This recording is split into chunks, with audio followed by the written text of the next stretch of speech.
All right, with Joshua, we are turning the page, literally, into a kind of brand new section of the Old Testament. You see, the first 5 books of the Old Testament are what's considered the law, right? It's really like detailing the establishment of God's people, the Israelites, through the covenants and through the law that he gives Moses. But with Joshua, what we pick up is what's known as the history. And so from the book of Joshua through the book of Esther, we are kind of detailing now the story, the progression of the Israelites and how God moves and works in and through this nation. And so the book of Joshua picks up with the Israelites at the edge of the wilderness and the edge of the promised land. They are seeing the land that God has been telling them about and God has been promising them since they were slaves in Egypt. But now Moses, their leader, the one who has led them out of slavery, Moses dies. And so the Israelites, they know where to go, they just really don't know how to get there. And so God raises up and he commissions Joshua to be the leader, to be the one to lead the Israelites into the promised land and really into the victories that are needed to conquer that land. Now, as you read through Joshua, one of the things that you may pick up on is that this is a book that's kind of full of comparing and contrasting.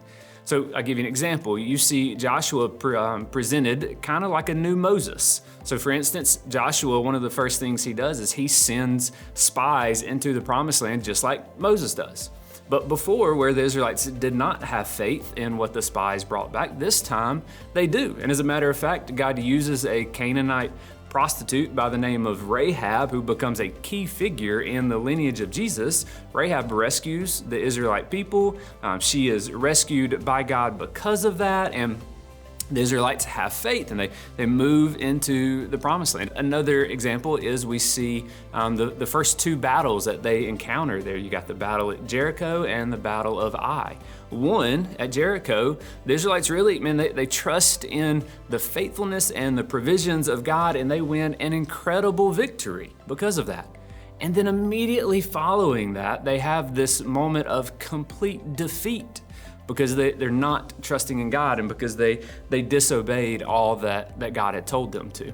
Now, one of the things, speaking of battles, that you kind of got to wrestle with in the story is what's known as the conquest, right? Like Joshua leading the Israelites through all of these battles and God telling Joshua to destroy all of these people. And as you read through a lot of that, it feels really out of character and it's some harsh language. Well, it's important to remember a couple of things as you read through these stories. One, it's important to remember that this is a unique time. This is a unique group of people where God, who is a just God, is issuing a unique judgment, right? Like we see through various writings and even in scripture, we see some really, really harsh and brutal and heinous sins within the Canaanite nations. Like child sacrifice came up a lot within Canaanite worship. And so God is using the Israelites to issue justice towards these nations, right? This isn't like commands for all of God's people for all of time. This is a unique time